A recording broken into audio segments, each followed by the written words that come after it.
Le livre « Comment se faire des amis et influencer les autres » est un grand classique sur la maîtrise des relations. L'auteur, Dale Carnegie, a écrit ce livre parce que les relations humaines, dans les affaires comme dans la vie privée, sont souvent les problèmes les plus difficiles à gérer.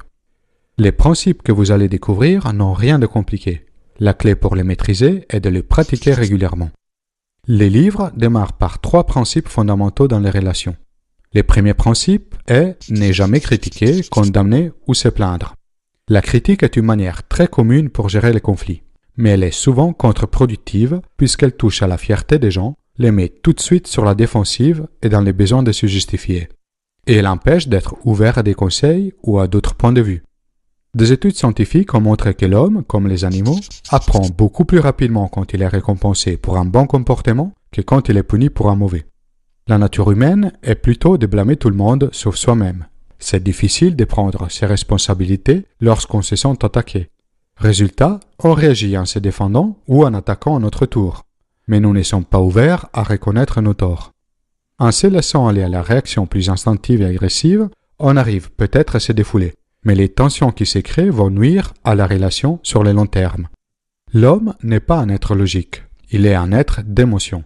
Au lieu de condamner et de critiquer les autres, essayez de les comprendre. Cherchez les raisons à la base de leur comportement. Cela va alimenter la sympathie, la tolérance et la bienveillance dans vos relations. Le deuxième principe est donner une appréciation honnête et sincère. Il existe une seule manière pour convaincre quelqu'un à faire quelque chose. Et cela est de faire en sorte que cette personne ait envie de le faire. Les besoins plus profonds de l'homme est le désir de se sentir important. Tout le monde aime se sentir apprécié, tout le monde aime recevoir un compliment. Nous sommes tellement concentrés sur notre propre désir d'importance que nous oublions très souvent les autres, surtout les gens les plus proches, et nous finissons par les prendre par acquis. Nous n'imaginons même pas de ne pas nous préoccuper de donner à manger à notre famille, mais nous négligeons de les faire sentir appréciés. Pourtant, les besoins psychologiques de reconnaissance est aussi important que les besoins physiques comme manger et boire. Il est indispensable à ce stade de différencier l'appréciation et la flatterie. La différence entre les deux, c'est simple. La première est sincère et généreuse. L'autre est insincère et égoïste. Autant l'appréciation est un outil formidable pour établir des relations gagnantes, autant la flatterie n'a pas d'effet, ou pire, elle est contre-productive. La flatterie ne fonctionne pas parce que sa superficialité et son hypocrisie sont évidentes. Pour être bénéfique, tout compliment doit être sincère et désintéressé. Pour donner de l'appréciation aux autres, nous devons arrêter de penser toujours à nous-mêmes, chose qui arrive 95% du temps, et commencer à penser aux autres. Il faut se mettre dans l'optique que chaque individu est supérieur à nous de quelque manière. Quelles sont les qualités et les points forts que nous pouvons lui reconnaître? Le troisième principe est susciter dans les autres une envie enthousiaste. L'auteur confesse d'être très gourmand de gâteaux à la fraise, mais puisqu'il a observé que les poissons aiment les asticots, quand il va pêcher, il ne pense pas à ce que lui-même voudrait, il pense à ce que les poissons préfèrent. Chacun de nous, sans exception, est fortement intéressé à ce qu'il veut.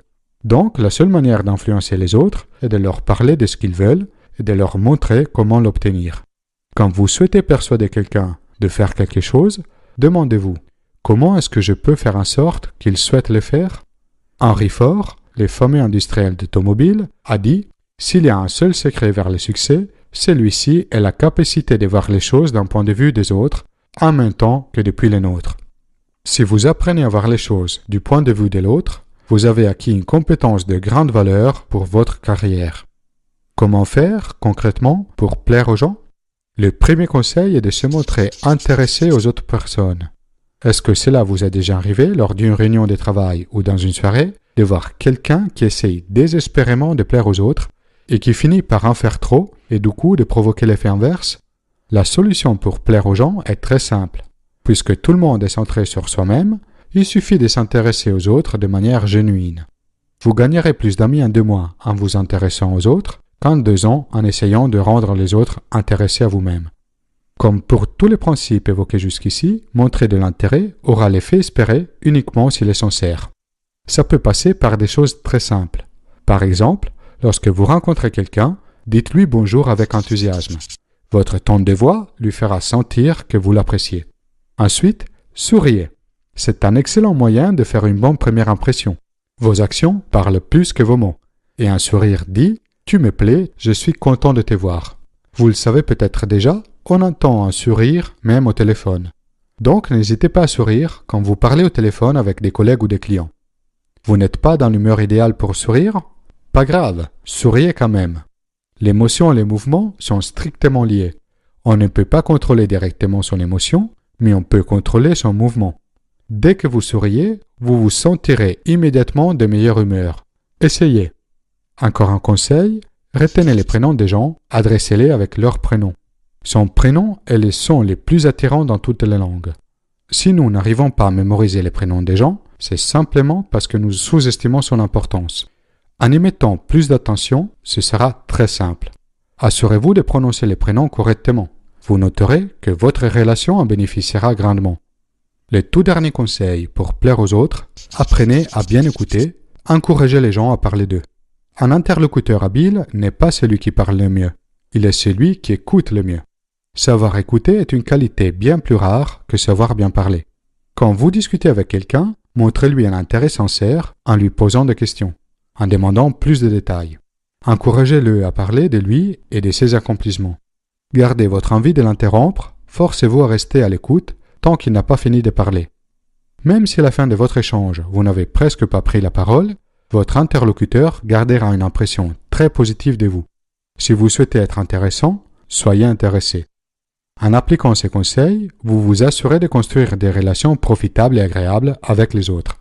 Vous serez certain de vous faire rapidement des amis. Si au début vous vous sentez gêné lorsque vous les utilisez, tout deviendra naturel avec la pratique. Rappelez-vous qu'ils ne seront efficaces que si vous êtes sincère dans vos intentions. Est-ce que vous avez déjà de l'expérience sur un de ces conseils? Comment cela s'est passé pour vous? Laissez un commentaire ci-dessous.